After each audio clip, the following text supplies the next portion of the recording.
retrouve pour une vidéo tuto et je vais vous montrer comment réaliser ce type de carte. Alors en fait il s'agit d'une carte que j'ai achetée chez Action donc parce que j'aimais bien le modèle de carte, enfin le style de carte. En revanche on est d'accord, hein, elle est moche. Franchement les couleurs et la déco c'est vraiment pas top. Donc là ce que je vais tout simplement faire c'est que je vais décoller tout doucement en fait cette carte de manière à obtenir le gabarit que je pourrai ensuite reporter sur un autre papier. Donc il faut aussi enlever la colle, donc ça c'est la partie un petit peu plus embêtante, mais on y arrive quand même. Et donc, par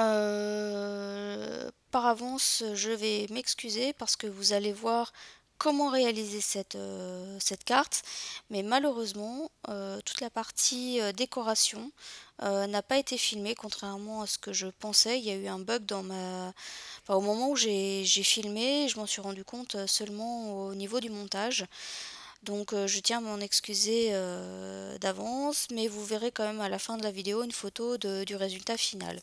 Bon, je vous avoue que j'étais un peu vénère quand même quand j'ai vu que toute la partie décoration n'était pas filmée. Mais bon, ben voilà, tant pis, j'ai quand même décidé de vous montrer la première partie de la vidéo où c'est plus une partie tuto. Donc cette partie-là de la carte que j'ai en main, donc c'est ce qu'il y a à l'intérieur. Donc là, je regarde un petit peu si ça vaut le coup ou pas de tout décoller et je décide que non. Donc je vais plutôt m'attacher sur le grand gabarit. Donc je vais aussi décoller la fleur qui était en 3D, donc qui me gênait par la suite. Et en fait cette carte est toujours dans le projet, donc pour ma maman, si vous avez suivi mes anciennes vidéos, vous savez qu'elle m'a demandé en fait de lui faire des cartes d'invitation. Et donc là c'est un des modèles que je lui ai proposé. Donc là ensuite au niveau du gabarit, donc avant de reporter sur un papier, j'ai repris toutes les mesures exactes de manière à justement savoir comment ensuite reporter, puisque vous pouvez voir au niveau du gabarit, il y a des endroits où en fait ce sera des plis à faire et donc faut les faire tout simplement au bon endroit. Donc voilà. Donc alors à cette étape, il faut surtout pas oublier hein, le moindre, enfin la moindre mesure, parce qu'ensuite c'est ce qui va vous aider en fait à bien faire les plis. Donc voilà, je vous montre grosso modo les mesures qu'on va obtenir.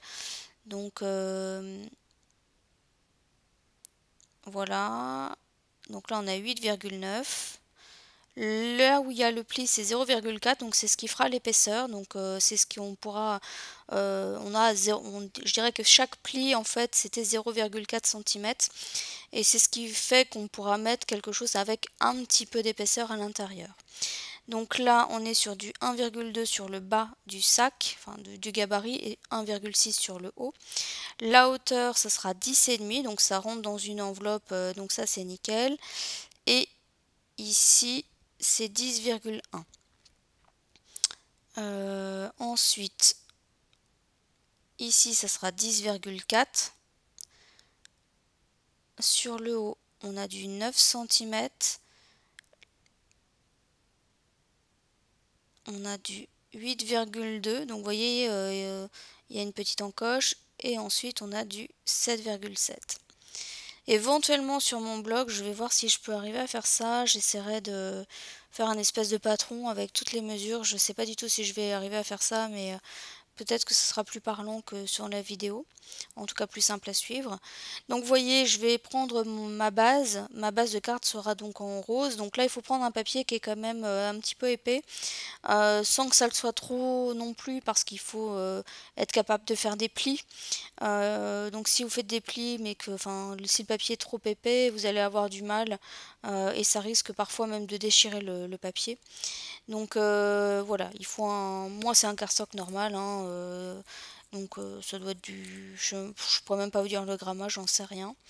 Mais voilà, les plis sont assez simples à faire dans ce type de papier. Donc là, moi j'ai un peu la flemme de m'embêter à refaire en fait tout le traçage. C'est beaucoup plus simple de poser le gabarit directement sur le papier et ensuite de passer avec un crayon papier tout autour du gabarit. Voilà. Alors ça fait pas tout, hein, parce qu'ensuite il faut reporter aussi les plis, etc. Donc c'est là que c'est important justement de revérifier, voilà, surtout au niveau des plis. Il faut bien recalculer les 0,4 là où il doit y avoir les plis, etc. Donc il faut reporter quelques mesures malgré tout. Euh,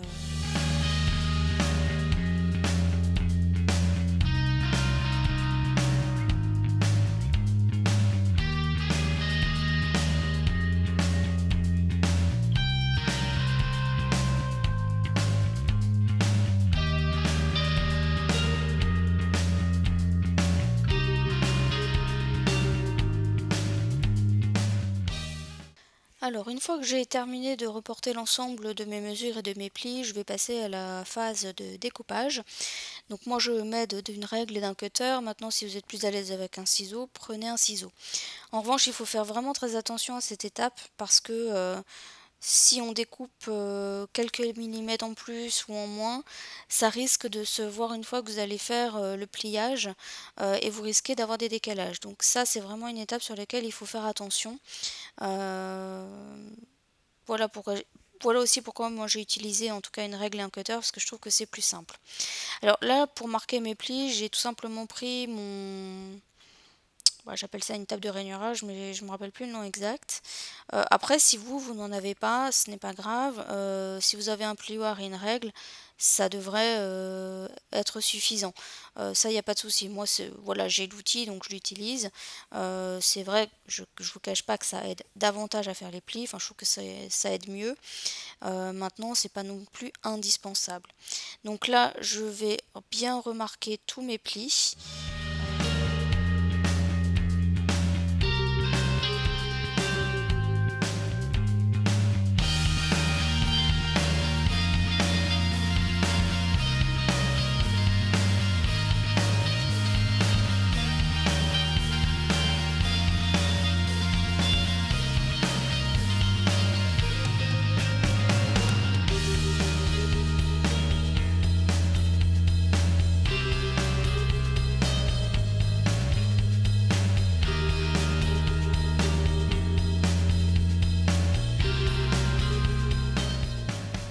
Alors, voilà ce que c'est censé donner hein, par la suite.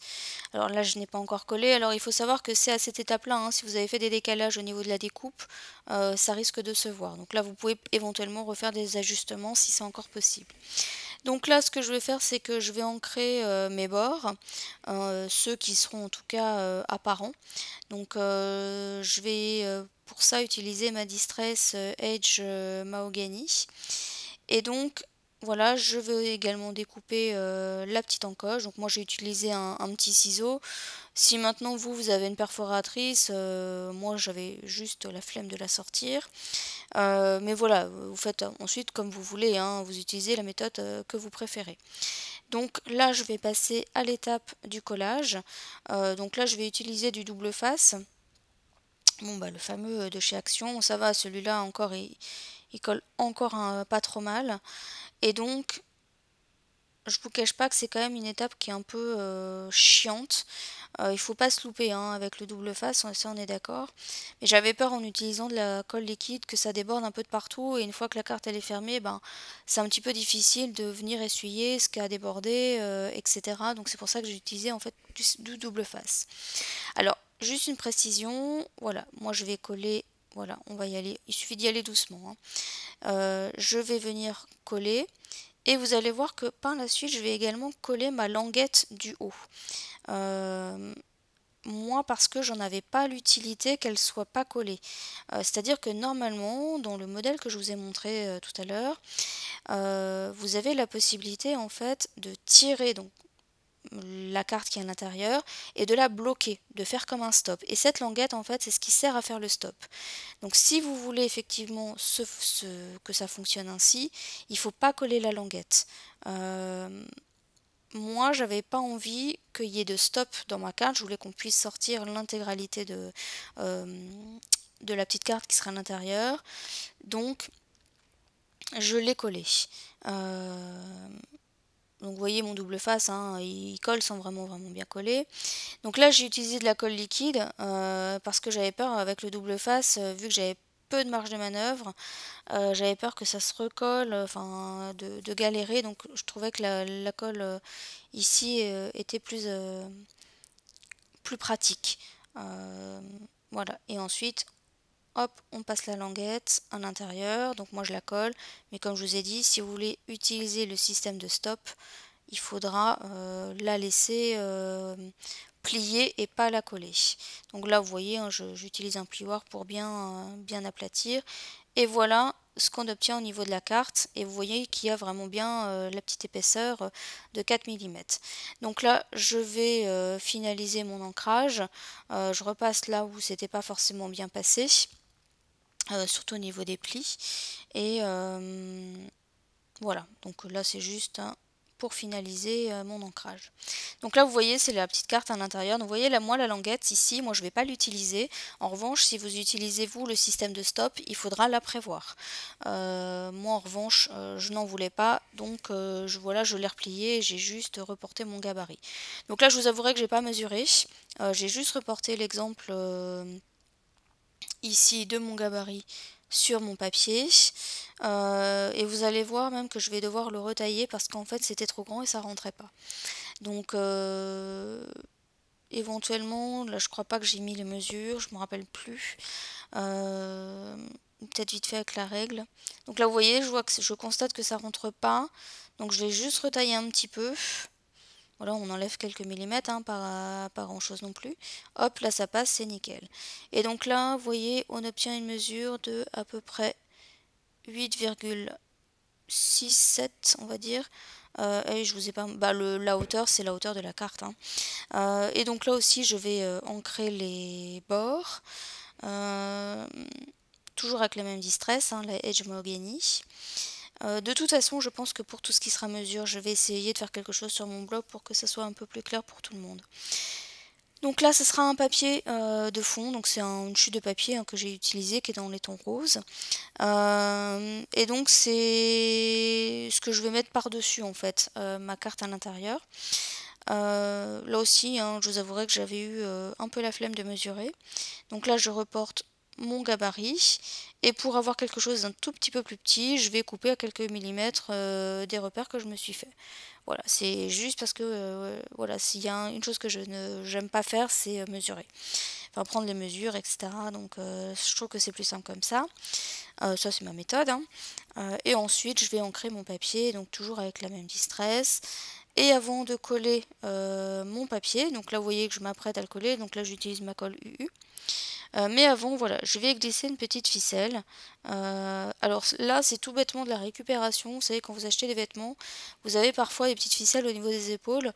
Bah voilà, c'est ça. Donc il n'y a rien de bien compliqué. Après, si vous voulez utiliser autre chose, il n'y a pas de souci. Mais là, je trouvais que ça se prêtait bien à ma carte, donc voilà.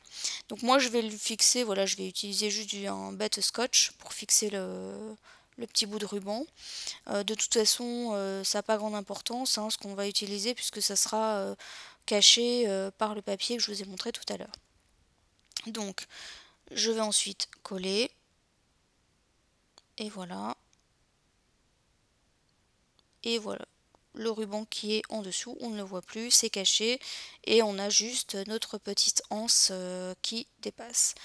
Donc j'ai hésité à rajouter un deuxième, à faire la même chose derrière, c'est-à-dire à rajouter une ficelle, enfin un ruban et un papier par-dessus.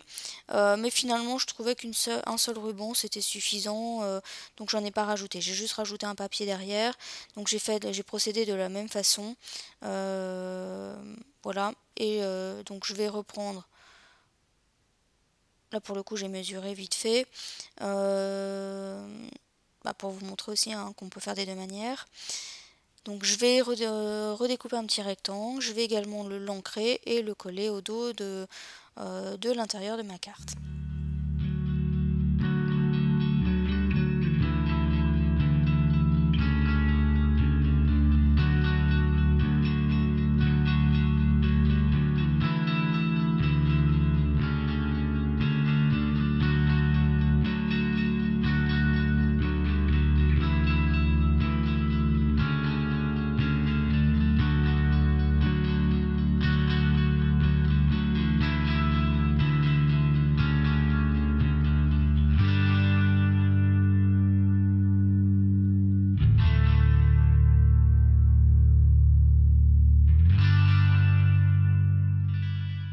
Et voilà, on a donc notre petite carte sac à main. Alors, ma vidéo arrive à sa fin, j'espère que ce tuto aura été clair pour tout le monde. Là, vous voyez justement en photo la décoration de la carte que je vais proposer à ma maman. Et donc j'espère que ça vous plaira et donc je vous retrouve bientôt pour une prochaine vidéo. Bye bye!